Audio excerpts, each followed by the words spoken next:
এক লোক প্রতিদিন জামাতের সাথে 5 ওয়াক্ত নামাজ আদায় করত।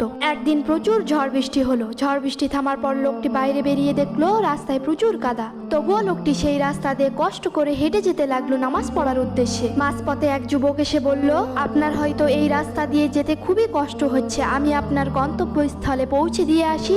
লোকটি উত্তরে হ্যাঁ জানালে যুবকটি সেই বৃদ্ধ লোককে পিঠে নেয় এবং মসজিদ অব্দি পৌঁছে দেয়। তখন সেই বৃদ্ধ লোকটি যুবককে বলে, দেখো বাবা, মসজিদ অব্দি তো এসেই পড়েছ, চলো একসঙ্গে গিয়ে নামাজ পড়ি।